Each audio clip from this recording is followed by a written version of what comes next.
날마다 기도합니다. 내 주여 내 맘 붙드사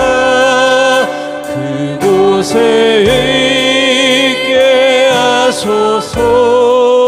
그곳은 빛과 사랑이 언제나 넘치옵니다.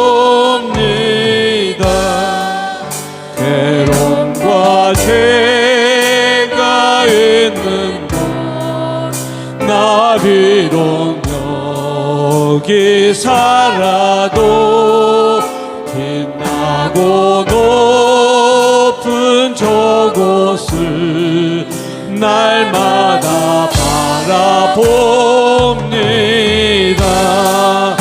내 주여 내 맘 붙드사 그곳에 있게 하소서.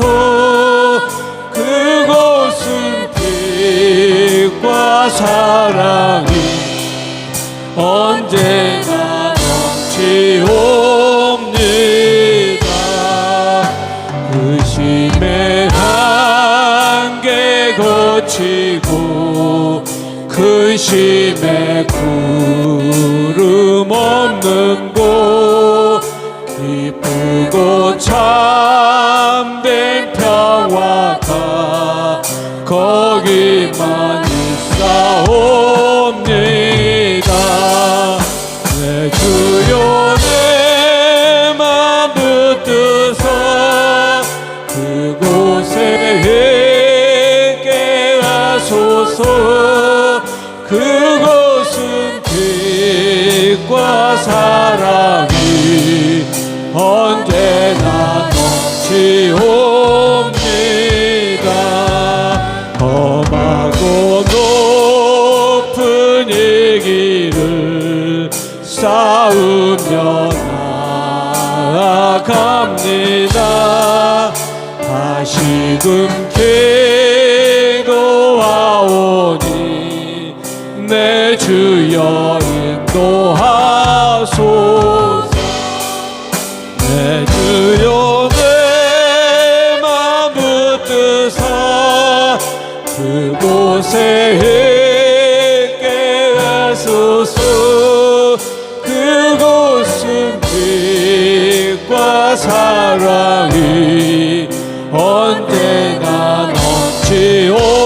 내 주여 내 맘 붙드사 내 주여 내 맘 붙드사 그곳에 있게 하소서. 그곳은 빛과 사랑이 언제나 넘치옵니다.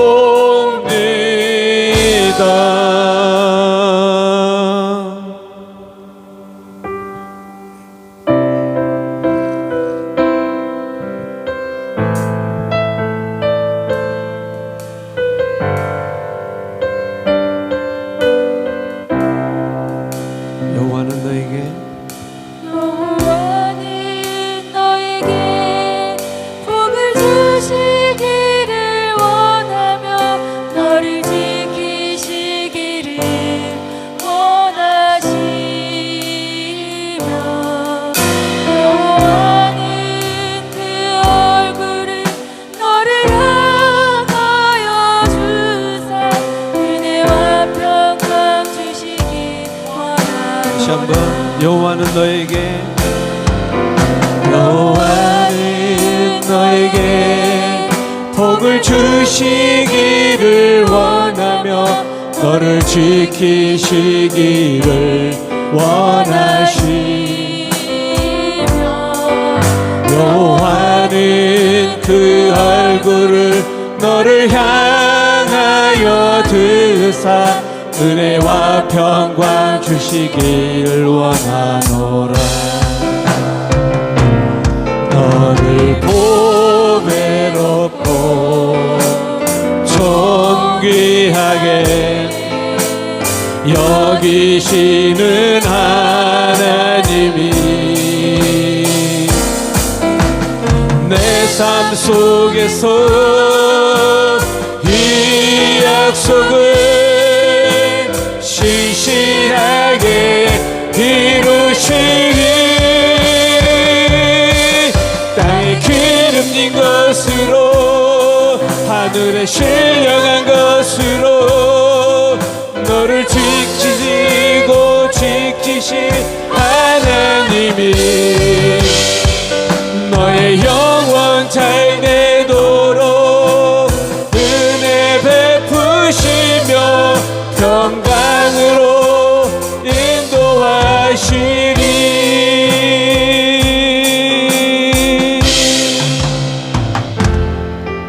여호와는 너에게 복을 주시기를 원하며 너를 지키시기를 원하시며 여호와는 그 얼굴을 너를 향하여 드사 은혜와 평강 주시길 원하노라. 너를 보배롭고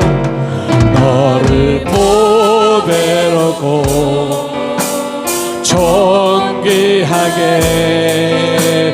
여기시는 하나님이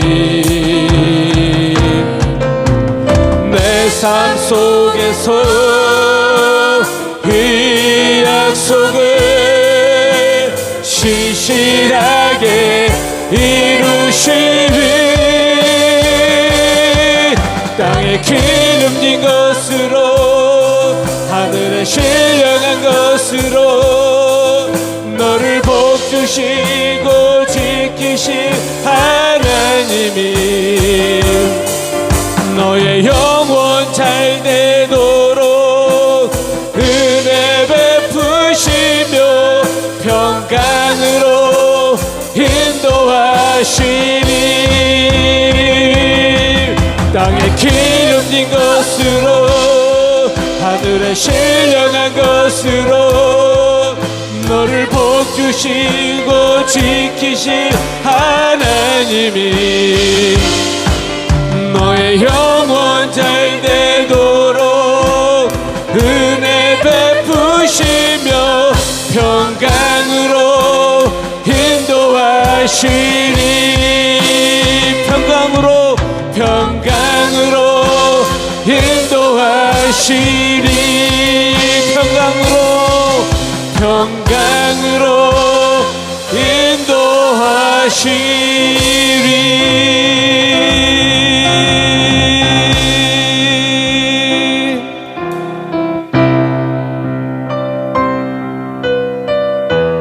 시간 다 같이 일어나셔서 찬양하시겠습니다.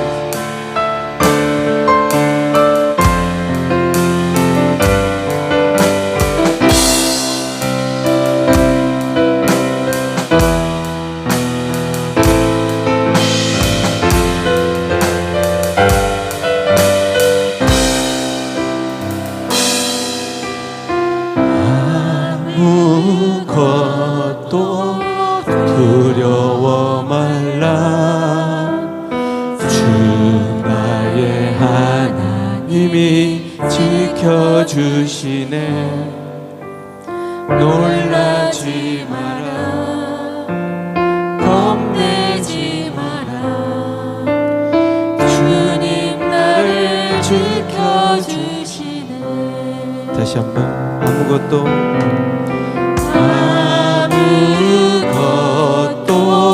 두려워 말라. 주 나의 하나님이 지켜주시네. 놀라지 마라, 겁내지 마라. 주님 나를 지켜주시네.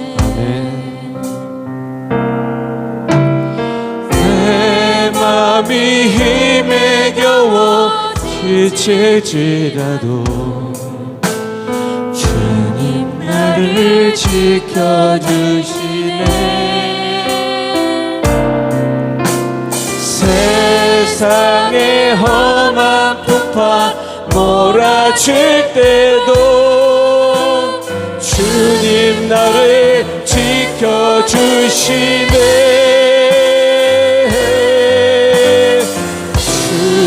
주님은 나의 산성, 주님은 나의 요새, 주님은 나의 소망, 나의 힘이 되신 여호와.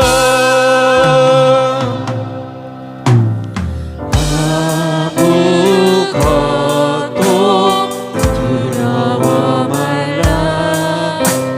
주 나의 하나님이 지켜주시네. 놀라지 마라, 겁내지 마라. 주님 너를 지켜주시네. 내 마음에 힘이 겨워 내 맘이 힘에 겨워 지칠지라도 주님 나를 지켜주시네. 세상의 험한 풍파 몰아칠 때도 주님 나를 지켜주시네.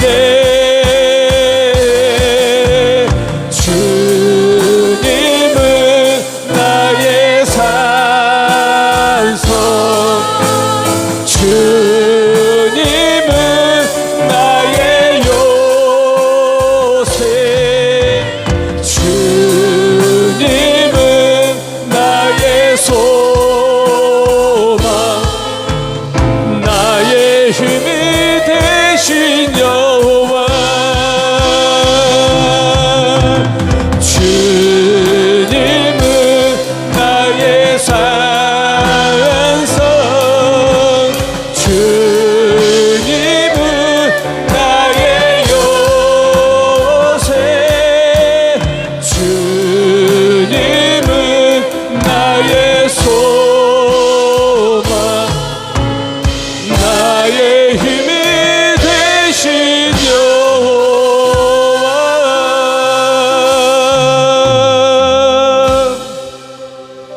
함께 기도드리겠습니다. 존귀하신 여호와, 크신 하나님께로 나아갑니다. 거룩하신 보좌에 이르도록 우리를 붙들어 이끄시며 우리 하나님이 한량없이 베푸시는 은혜의 풍성함으로 우리를 감싸 주시옵소서. 주의 얼굴빛을 우리에게 비추사 마음을 밝히시며 살아계셔서 온 세상 다스리시는 여호와 우리 하나님을 더욱 깊이 깨달아 알 수 있게 하여 주시고, 하나님께서 쉬지 않고 이루시는 모든 섭리를 체험하는 자리로 나아가도록 걸음걸음을 이끌어 주시기를 원하옵나이다. 시간도 부족하고 연약한 우리에게 우리 주님 예수 그리스도 십자가 보혈의 은총으로 감싸 주셔서 하나님이 기뻐 받으시는 예배를 드릴 수 있게 하여 주시옵소서. 하나님의 은혜를 사모하는 심령 속에 주의 선하시고 의로우신 역사 풍성한 것으로 채워주사 예배의 시간이 우리를 사랑하시는 하나님을 만나 뵙는 시간, 우리를 복되게 하시려고 이루시는 하나님의 선하신 뜻을 깨닫는 시간, 또 하나님을 사랑하기에 하나님이 원하신 바를 이루기를 원하는 믿음의 결단을 가지는 시간이 되도록 아버지 하나님 우리를 붙잡아 주시옵소서. 하나님 앞에 이르는 사한제사를 드릴 수 있게 하여 주시옵소서. 온 땅을 만드시고 소유하시고 다스리신 하나님, 하늘의 평강으로 채워주사 모든 미움과 다툼과 싸움에서 벗어날 수 있게 하여 주시옵소서. 특별히 연약한 자를 돌보아 주시고 가난한 자를 건져주시며 병든 자 치료하신 역사 하나님의 권능으로 나타내어 주심으로 구원을 이루시는 사랑 풍성하신 하나님을 우리가 더욱 깊이 깨달아 알 수 있게 하여 주시고 많은 심령이 하나님께로 돌아오는 역사가 이루어질 수 있게 하여 주시기를 원하옵나이다.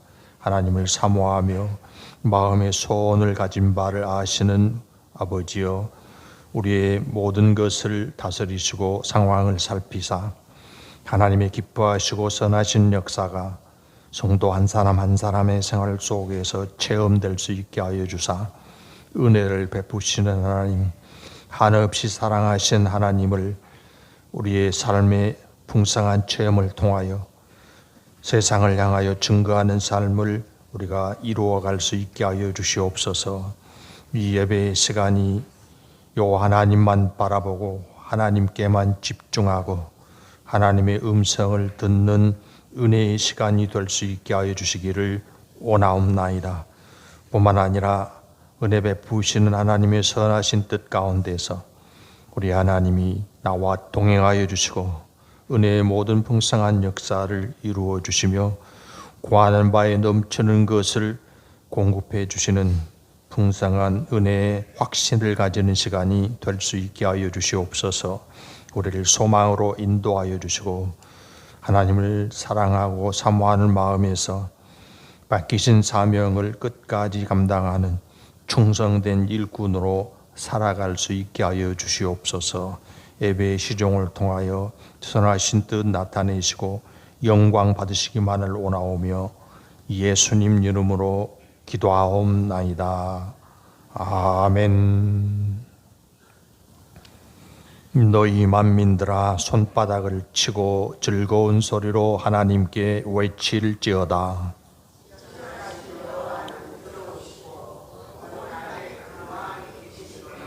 여호와께서 만민을 우리에게 나라들을 우리 발 아래 복종하게 하시며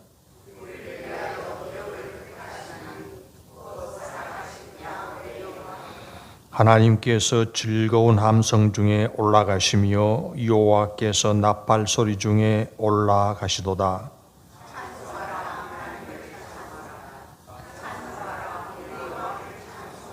하나님은 온 땅의 왕이심이라 지혜의 시로 찬송할지어다.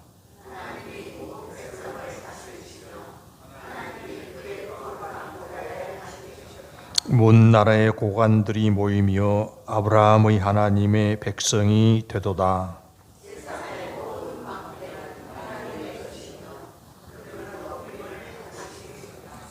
아멘.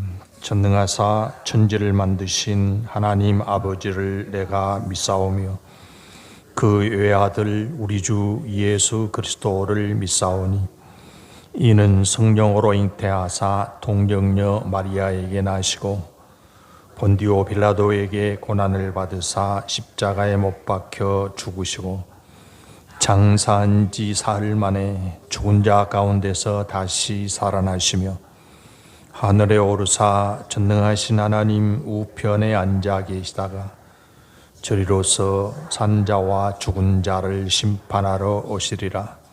성령을 믿사오며 거룩한 공회와 성도가 서로 교통하는 것과 죄를 사하여 주시는 것과 몸이 다시 사는 것과 영원히 사는 것을 믿사옵나이다. 아멘. 성경 말씀 구약 학개 1장에서 함께 보시겠습니다. 학개 1장 1절에서 11절 말씀까지 찾으셔서 같이 읽겠습니다. 학개 1장 1절에서 11절 말씀까지입니다. 다리오 왕 제2년 6째 달 곧 그 달 초하루에 여호와의 말씀이 선지자 학개로 말미암아 스알디엘의 아들 유다 총독 스룹바벨과 여호사닥의 아들 대제사장 여호수아에게 임하니라. 이르시되 만군의 여호와가 이같이 말하여 이르노라. 이 백성이 말하기를 여호와의 전을 건축할 시기가 이르지 아니하였다 하느니라. 여호와의 말씀이 선지자 학개에게 임하여 이르시되 이 성전이 황폐하였거늘 너희가 이때에 반벽한 집에 거주하는 것이 옳으냐. 그러므로 이제 만군의 여호와가 이같이 말하노니 너희는 너희의 행위를 살필지니라. 너희가 많이 부릴지라도 수확이 적으며 먹을지라도 배부르지 못하며 마실지라도 흡족하지 못하며 입어도 따뜻하지 못하며 일꾼이 삭슬 받아도 그것을 구멍 뚫어진 전대에 넣음이 되느니라. 만군의 여호와가 말하노니 너희는 자기의 행위를 살필지니라. 너희는 산에 올라가서 나무를 가져다가 성전을 건축하라. 그리하면 내가 그것으로 말미암아 기뻐하고 또 영광을 얻으리라. 여호와가 말하였느니라. 너희가 많은 것을 바랐으나 도리어 적었고 너희가 그것을 집으로 가져갔으나 내가 풀어버렸느니라. 나 만군의 여호와가 말하노라. 이것이 무슨 까닭이냐. 내 집은 황폐하였으되 너희는 각각 자기의 집을 짓기 위하여 빨랐음이라. 그러므로 너희로 말미암아 하늘은 이슬을 그쳤고 땅은 산물을 그쳤으며 내가 이 땅과 산과 곡물과 새 포도주와 기름과 땅의 모든 소산과 사람과 가축과 손으로 수고하는 모든 일에 한제를 들게 하였느니라. 사람들이 생활에 나아가는 데는 많은 일들이 발생합니다. 그 많은 일을 동시에 처리할 수 없기 때문에 일의 순서를 정하게 됩니다. 일의 순서를 정할 때는 어떤 기준으로 하는 것이 제일 좋은가요? 급한 일을 먼저 할 수도 있고 더 중요한 일을 먼저 할 수도 있는데 시급성, 무엇이 더 급한가 아닌가만 따질 것이 아니라 무엇이 더 중요한가, 중요성을 판단해서 우선순위를 정하는 것이 더 지혜로운 선택이라고 합니다. 별일 아닌데 금방 눈앞에서 벌어지고 있다고 해서 그것에 치중하다가 보면 정말 소중한 것을 놓치는 우를 범할 수 있다는 것입니다. 그렇다면 지금 여러분의 삶에서 가장 우선순위에 둘 소중한 일이 무엇이라고 판단하십니까? 그 일은 열일을 제쳐두고서라도 반드시 해야 된다고 선택하는 일이 있다고 하면 무엇이 되겠습니까? 어떤 일을 최우선순위에 두고 살아가시는가요? 목숨이 걸린 일, 혹은 재산이 걸린 일, 아니면 내 명예가 걸린 일, 이런 것들을 여러분이 따져보시지 않겠습니까? 또는 가장 소중한 사람과 관련된 일, 이런 것을 생각하면서 무엇을 우선순위에 두어야 할까 여러분이 판단하시게 될 것입니다. 우리는 모두 하나님을 따르는 믿음의 길을 가고 있습니다. 그러면 믿음이 여러분의 사람 전체에서 차지하는 분량은 어느 정도 된다고 하겠습니까? 우리의 삶 전체를 열이라고 생각한다면 믿음이 차지하는 분량은 어느 정도 된다고 하겠습니까? 열 중에 둘, 셋 정도가 믿음이 차지하는 분량이라고 할 수 있겠습니까? 그 이상이라고 대답하실 분도 계실 텐데요. 그 방향을 좀 바꾸어서 우리를 향하신 하나님의 은혜, 하나님의 사랑의 분량은 어느 정도나 될까요?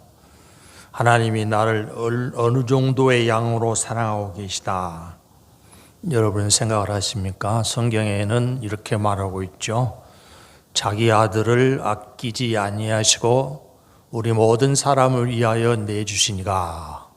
그렇게 하신 분이 누구십니까? 하나님이시죠. 어찌 그 아들과 함께 모든 것을 우리에게 주시지 아니하겠느냐. 하나님께서 우리를 향해서 베푸시는 은혜와 사랑의 분량을 설명하는 성경의 구절이라고 하겠습니다. 요약하면 하나님은 당신의 전체를 가지고 우리를 위하시는 분이시라. 그렇게 해석을 할 수 있겠습니다. 그렇게 우리에게 은혜와 사랑을 베풀고 계시기 때문에 우리에게 요구하신 분량도 있죠. 잘 아시는 바대로 신명기와 마태복음이 동일한 말씀인데요. 읽어보십시다.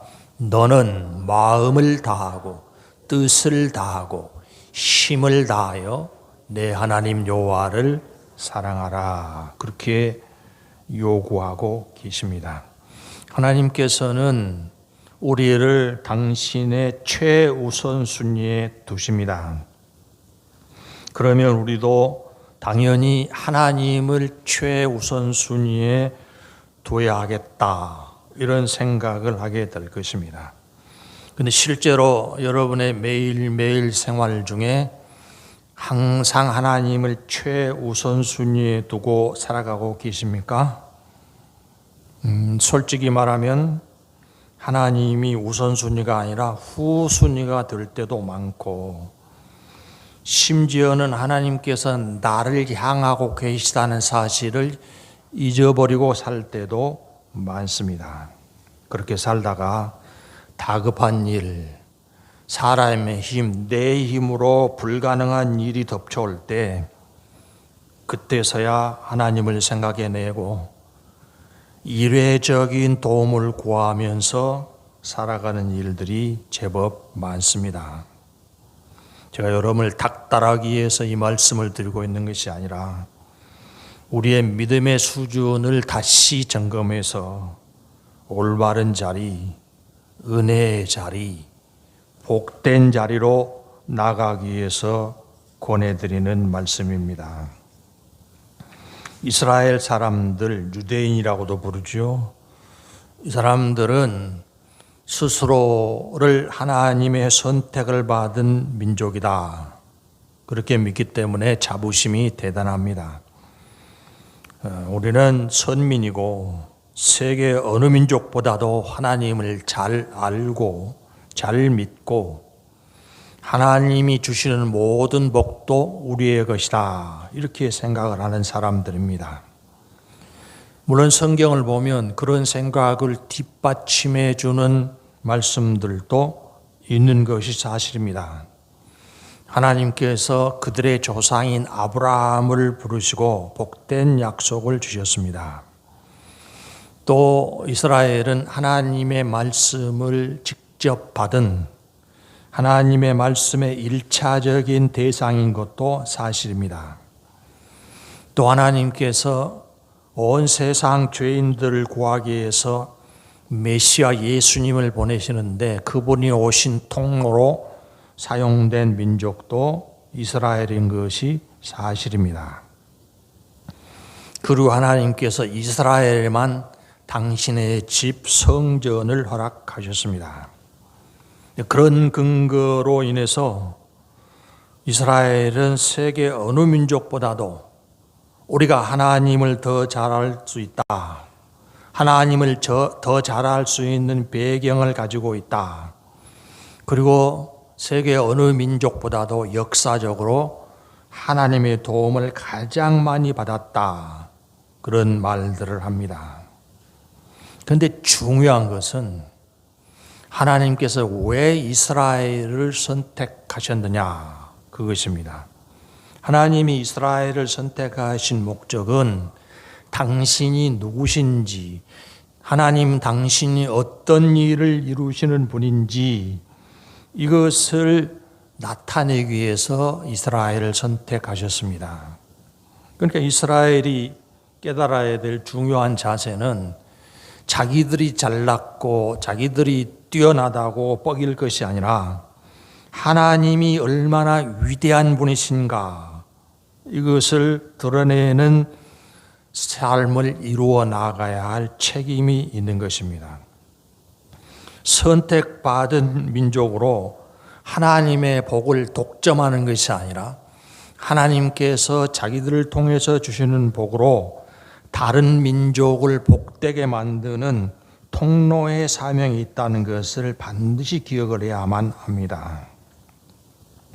그리고 이스라엘 하나님의 선택을 받은 이스라엘 백성에게는 다른 민족과 완전히 구별되는 특징이 있었는데요. 그것은 거룩함을 위한 제사 제도를 가지고 있었다는 것입니다. 물론 다른 민족도 섬기는 신이 있고 제사라는 방법이 있기는 합니다. 그런데 그 제사에 다른 민족이 가진 제사의 방법은 자기들이 섬기는 신을 달래는 목적을 가지고 있습니다. 신을 달래서 노여움을 가라앉히고 그 신의 도움을 받고자 하는 수단으로 제사를 사용합니다. 그런데 이스라엘의 제사에서는 제사를 드리는 사람의 죄를 씻어내서 거룩함에 이르게 하려는 목적을 가지고 있습니다. 거룩함을 이룬 다음에 존귀하신 하나님과의 만남을 통해서 교제를 회복하려고 하는 것이 제사 제도의 목적이었습니다. 그래서 이스라엘 사람들에게는 제사를 드리고 하나님을 만나는 집, 성전이 있었습니다. 그러니까 선민이라고 하는 이스라엘 사람들에게 가장 중요한 것은 성전과 제사였습니다. 하나님의 집으로 나아가서 바른 제사를 드리고 거기서 하나님의 은혜를 공급받아서 은혜를 누리는 삶을 살아가는 것, 이것이 이스라엘 사람들의 평균 생활이라고 하겠습니다. 이스라엘이 자기들의 조상을 아브라함이라고 자랑하지 않습니까? 그 아브라함에게도 가장 중요한 것은 하나님께 제사를 드리는 것이었습니다. 물론 그때 제사 제도가 완벽하게 확립되어 있지는 않았습니다만은 성경을 읽어보면 아브라함이 가는 곳마다 제단을 쌓았다, 그렇게 기록을 하고 있습니다. 가나안에 도착했을 때에도 하나님이 거기 계시다는 것을 믿고 거기에 제단을 쌓았고, 또 다른 지역으로 옮겨갈 때도 그곳에 제단을 쌓고 하나님의 이름을 불렀다, 그렇게 창세기에 기록이 되어 있습니다. 그한 아브라함은 출발부터 하나님의 부르심에 순종해서 출발을 했고, 자기가 걷는 걸음걸음마다 하나님이 함께 하심을 확신했기 때문에 가는 곳마다 제단을 쌓아 하나님의 이름을 불렀던 것입니다. 그럼 그 후손이라고 하는 이스라엘 백성 모두는 자기의 조상 아브라함처럼 성전에서 제사를 드리는 것이 가장 중요한 일, 가장 우선순위에 있는 사람들이었습니다.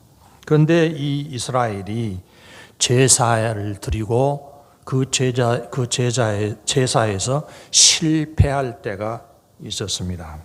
성전이 없던 것도 아니고 제사를 안 드린 것도 아닌데 자기들은 열심히 제사를 드린다고 했지만 하나님께서는 제사를 받지 못하겠다, 그렇게 거절하던 시기가 있었습니다. 대표적으로 이사야 시대인데요. 1장 11절 읽어보십시다. 여호와께서 말씀하시되 너희의 무수한 재물이 내게 무엇이 유익하뇨? 나는 순양의 번제와 살진 짐승의 기름에 배불렀고 나는 수송아지나 어린 양이나 순염소의 피를 기뻐하지 아니하노라. 제물로 사용되는 것이 양, 송아지 아니었습니까?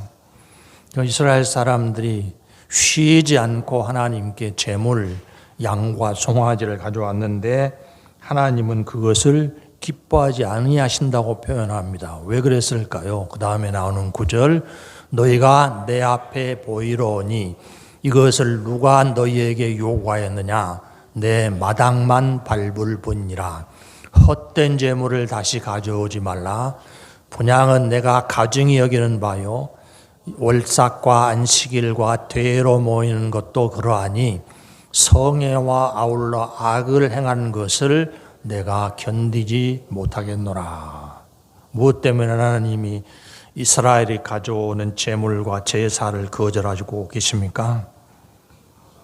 제사를 드리면서도 죄는 버리지 않고 있다.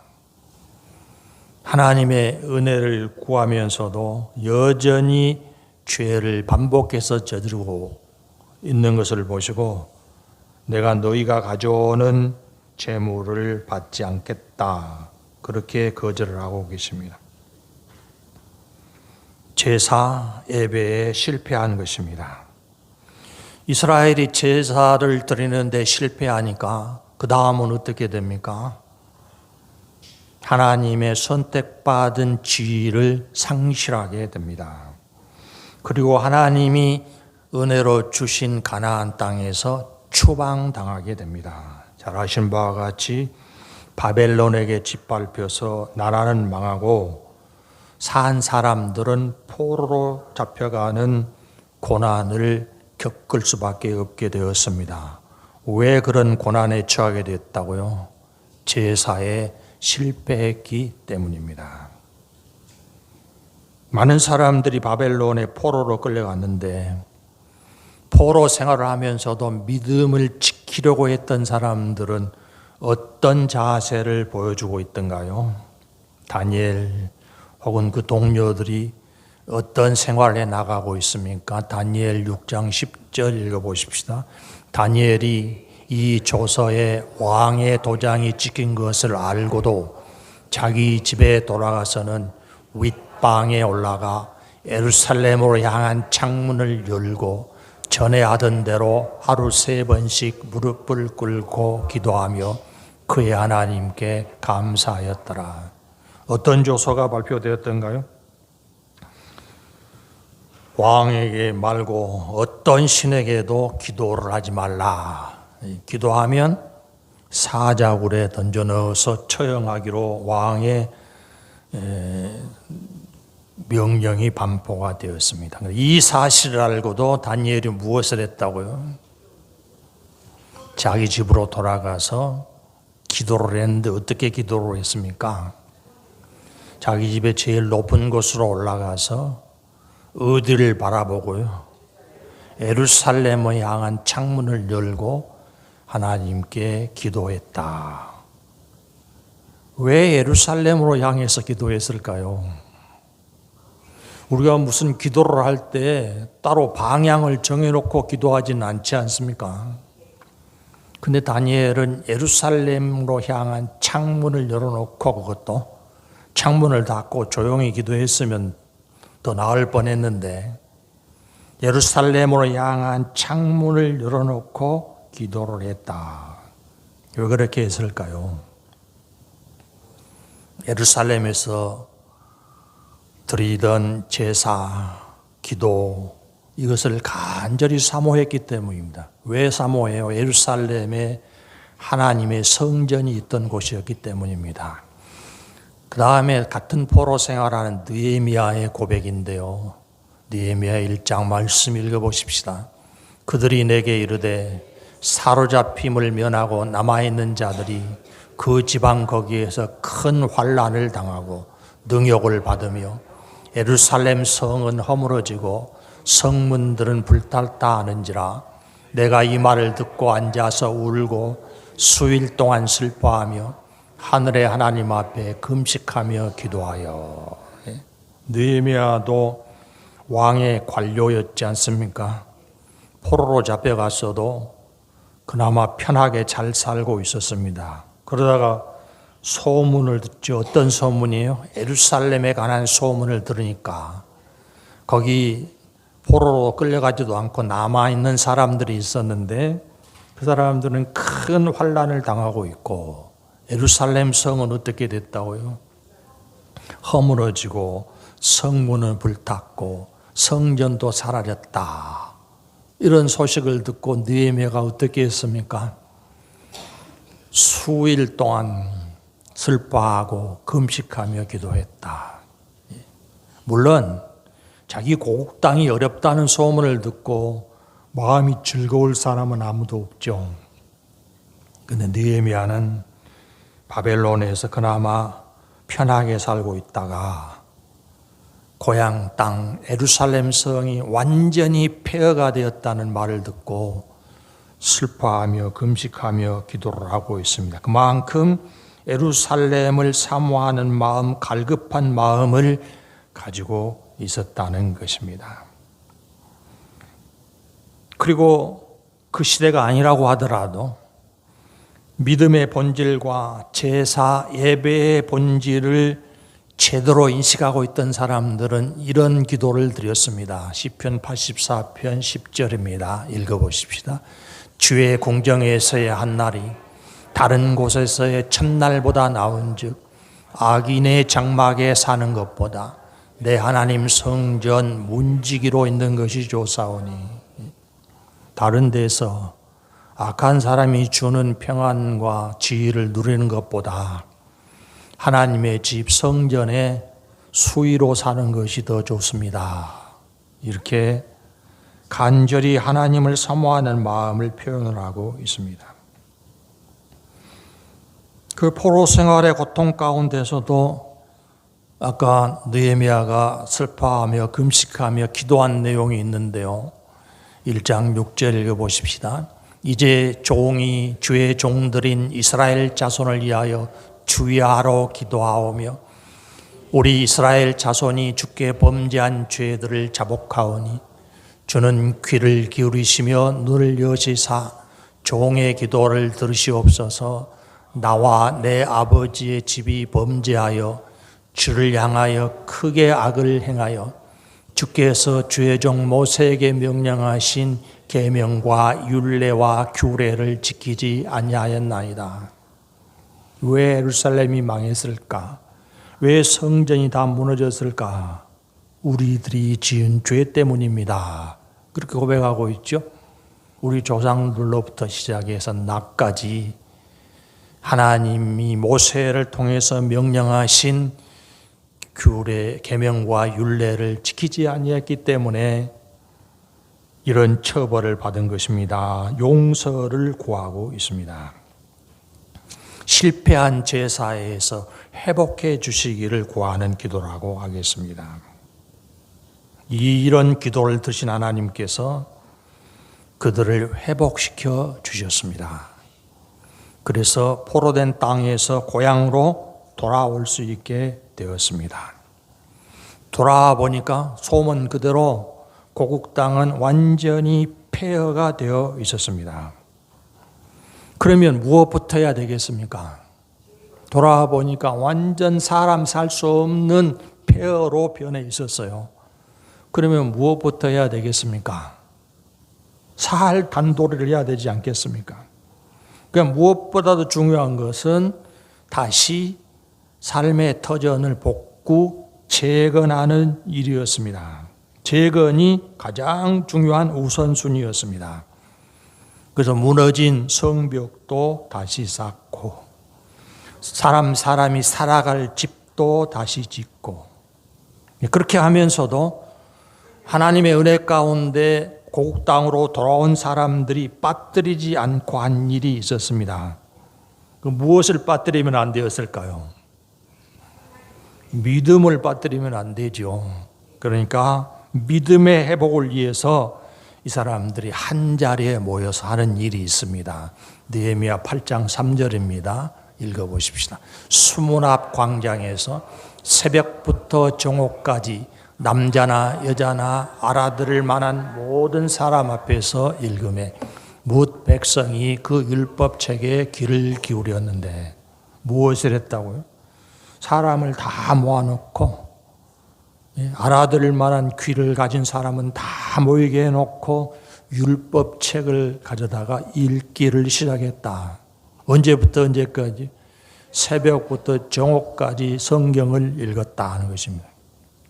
그 읽어주는 하나님의 말씀 성경을 듣는 사람들이 하나같이 큰 통곡을 했다고 그렇게 기록이 되어 있습니다.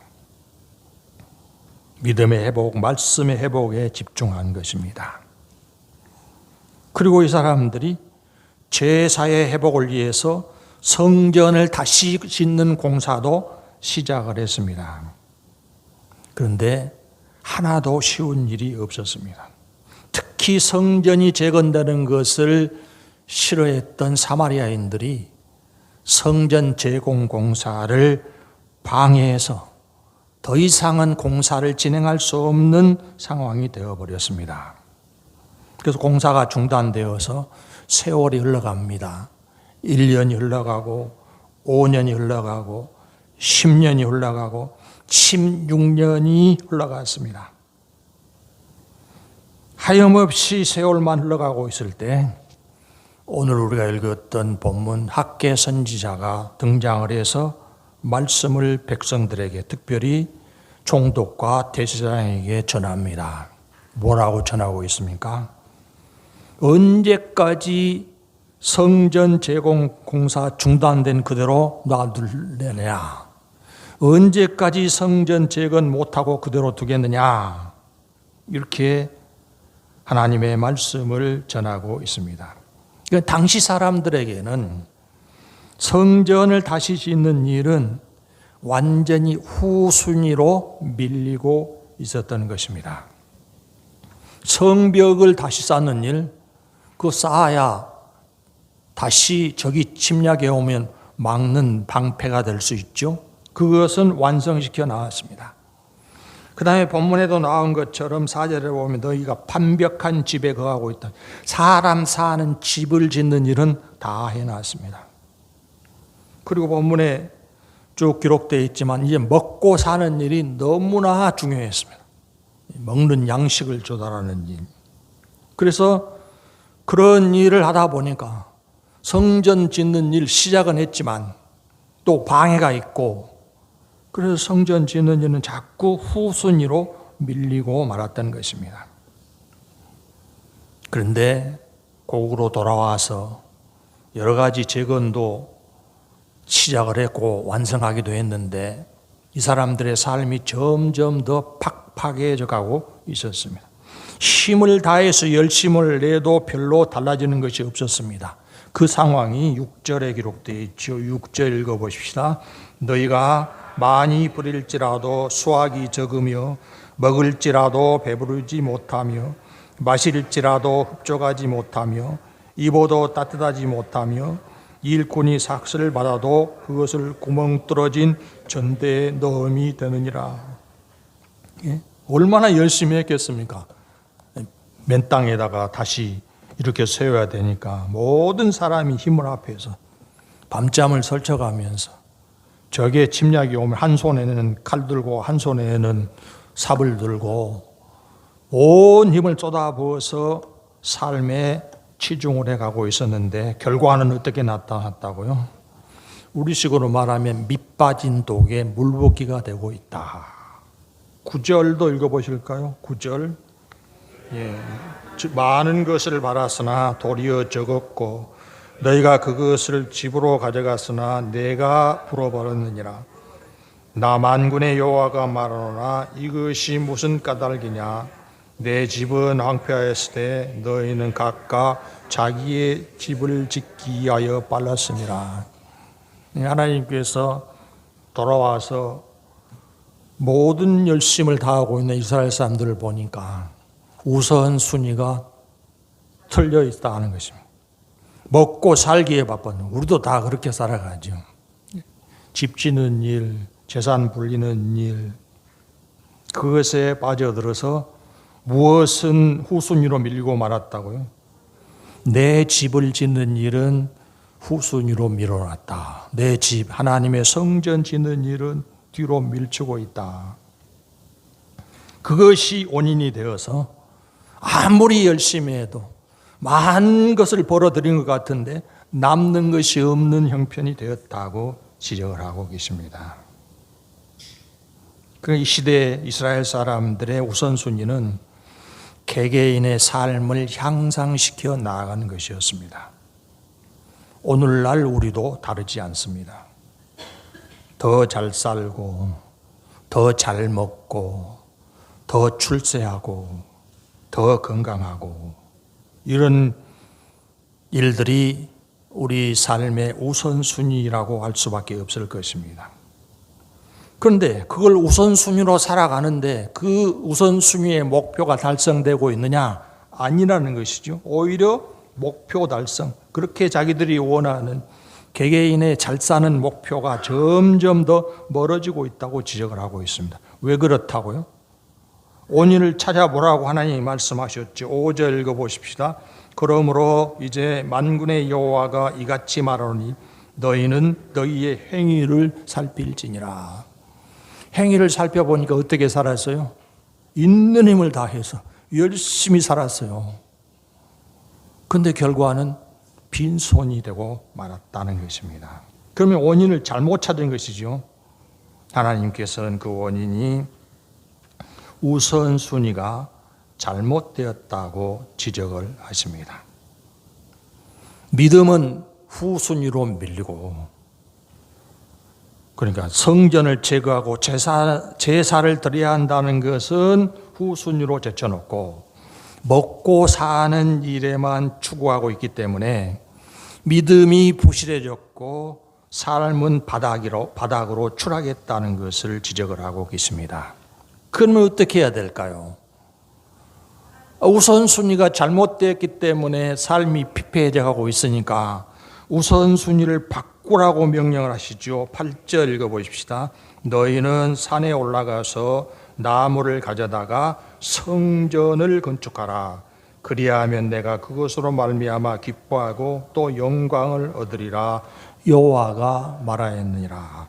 이스라엘 사람들은 성전 아니고 더 바쁜 일, 더 급한 일, 우리가 치중해서 해야 될 일이 얼마든지 많이 있냐 이렇게 생각하고 있는데 하나님께서는 성전 짓는 일을 우선순위에 두라고 명령을 하셨습니다. 왜 그런 명령을 하셨을까요? 성전이 왜 우선순위가 되어야 했을까요? 대부분 이 학계의 본문 말씀은 교회당 건축을 앞둔 교회에서 많이 인용하는 성경입니다. 우리도 교회당을 하나 지어야 될까요? 왜 성전이 필요하죠? 제사를 드려야 하기 때문에 성전이 필요하죠. 그 제사를 우선순위에 두라는 말씀으로 해석해도 되겠습니다. 그럼 왜 제사가 중요하죠? 제사가 왜 중요합니까? 우리에게는 예배가 왜 중요합니까? 제사가 하나님을 만나는 수단이기 때문에 그렇습니다. 하나님과의 관계 회복 없이 하나님의 백성된 은혜와 복을 누리는 일은 불가능하기 때문입니다. 이미 이스라엘의 실패를 경험했습니다. 바른 제사, 온전한 제사, 하나님이 기뻐 받으시는 제사를 드려야 되는데 너희들이 가져오는 제물을 내가 받을 수가 없다. 너희는 제물 가져온다고 그거 짊어지고 성전으로 오지만 진정한 제사를 드리는 것이 아니라 마당만 밟고 가는 것이다. 이렇게 지적하셨기 때문에 하나님의 선택된 백성으로서의 모든 지위를 다 잃어버린 그런 경험이 있지 않았습니까? 그런데 이제 그 지위를 회복하기 위해서는 바른 제사를 드리는 성전이 회복되어야 된다는 것을 하나님이 명령을 하고 계시는 것입니다. 하나님과의 관계 회복이 없는 상태로 하나님의 백성된 은혜와 복을 누리는 일은 불가능하기 때문입니다. 우리도 예배 우선순위를 회복해야만 합니다. 신앙생활을 오래 하다가 보면 점차로 침체해져 가고 있는 자기 신앙을 감지하지 못할 때가 제법 많습니다. 늘 하던 대로만 해도 괜찮다고 스스로를 위로하게 되는 경우도 적지 않습니다. 그러나 우리는 예배를 통해서 나 자신을 하나님 앞에 세워보아야만 합니다. 정말로 내가 간절히 하나님을 사모하면서 예배를 드리고 있는가?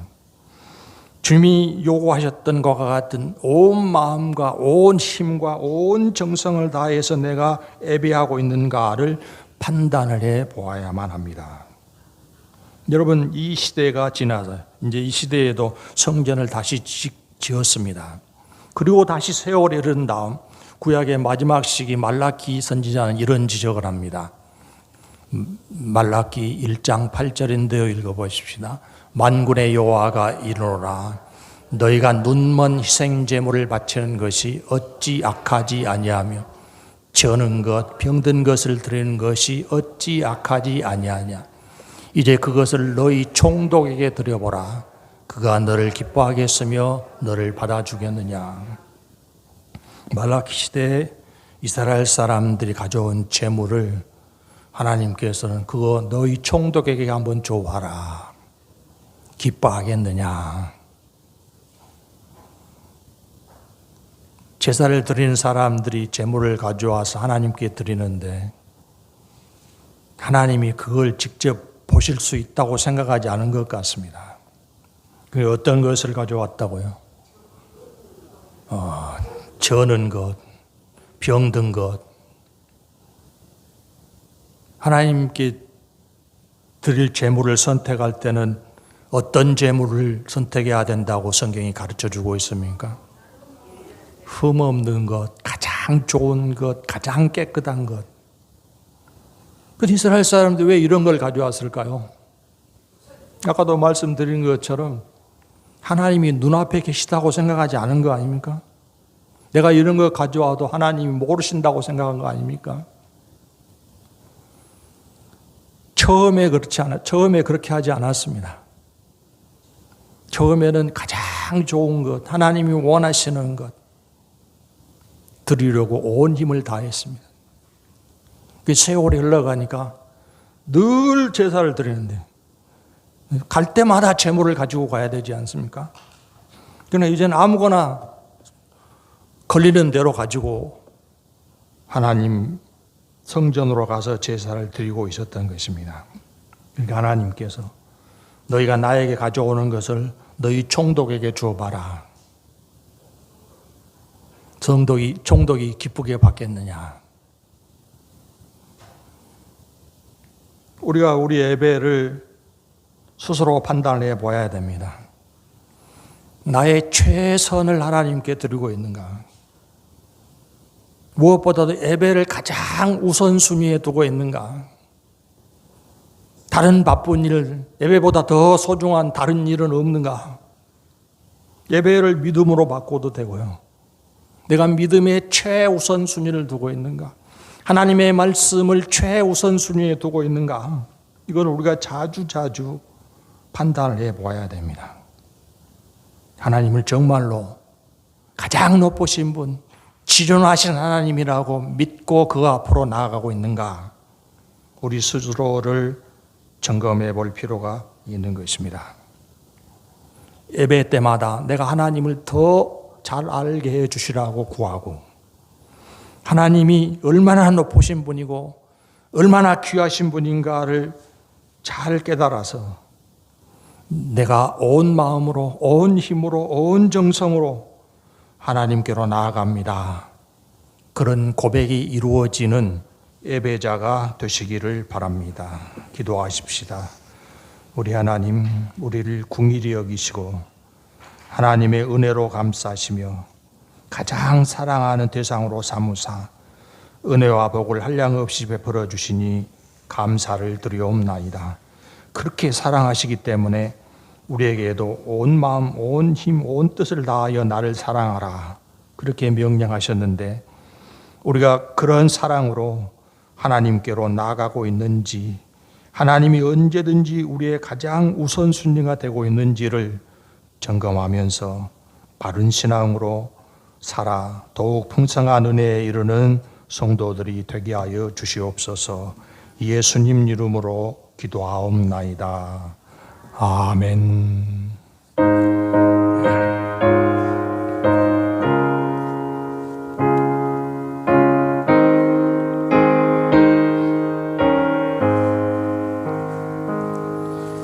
주께로 한 걸음씩 왜 가지 않느냐.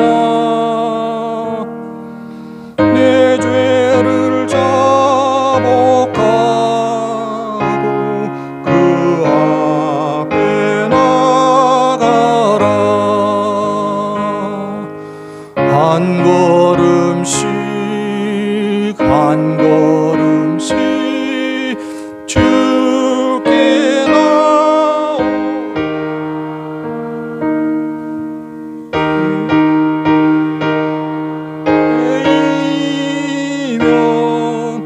너 복을 받으리라. 값없이 주는 은혜 너 거절 말아라. 주께로 한 걸음씩 주 빨리 나가라. 주께서 너를 맞아 내 죄를 사하리. 한 걸음씩 한 걸음씩 주께 나오라.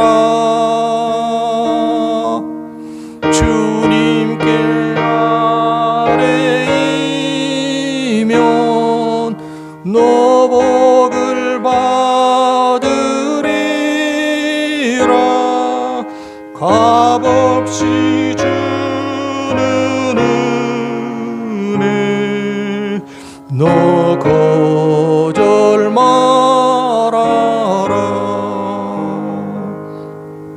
주께로 한 걸음씩 주 은혜 받으라. 기회를 잃지 말고 내 마음 정하라.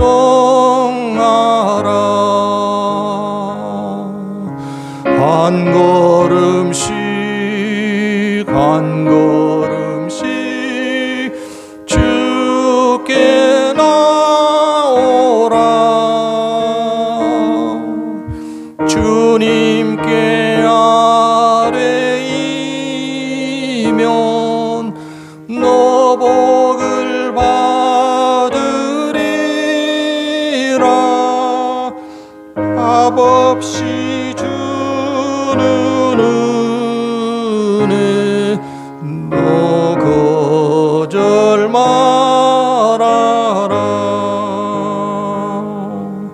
주께로 한 걸음씩 곧 와서 아뢰라. 기쁘게 너의 몸을 주 앞에 드리라. 한 걸음씩 한 걸음씩 주께 나오라. 주님께 아뢰이면 너 복을 받으리라. 값없이 주는 은혜 너 거절 말아라.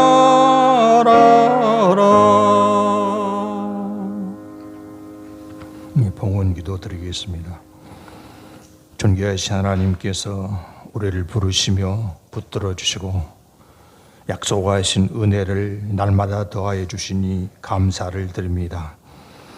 주께 몸과 마음을 드려 예배하는 성도들이 애물도 드리오니 받아주시옵소서. 우리의 심령을 밝히사 하나님의 선하시고 기뻐하신 뜻을 우리 마음에 심고 그 나라 그 뜻을 이루어 나아가는 충성된 일꾼으로 살아가게 하시되 주의 분부하신 바를 이루어 나아갈 때 주저함 없이 실행할 수 있도록 모든 능력과 지혜와 물질의 풍성한 것을 성도들에게 허락하여 주시옵소서. 세상의 삶에서 염려, 두려움이 없게 하여 주시고 능히 도우시고 앞서가시며 인도하시는 하나님을 힘차게 따라가는 성도들의 발걸음이 되게 하여 주시옵소서. 우리를 강건케 하시고 능력 있게 하사 세상에서 하나님의 사람으로 하나님의 자녀로 살아가기에 부족함 없게 하시며 그 삶을 통하여 빛을 증거하고 하나님께 영광을 돌릴 수 있게 하여 주시옵소서. 고한 바를 허락하시는 우리 하나님께 감사를 드리옵고 예수님 이름으로 기도하옵나이다. 아멘. 광고 말씀은 다음 주일은 어린이 주일입니다. 기억해 주시기를 바랍니다. 광고 이상입니다.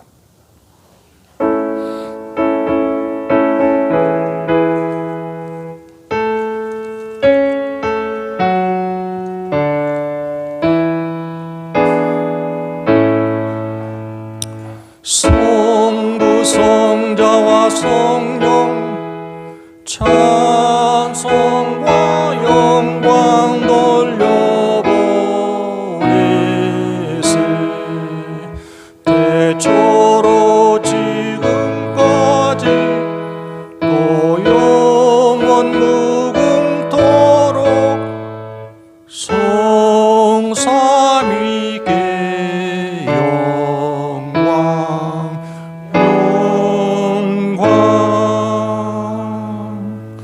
아멘.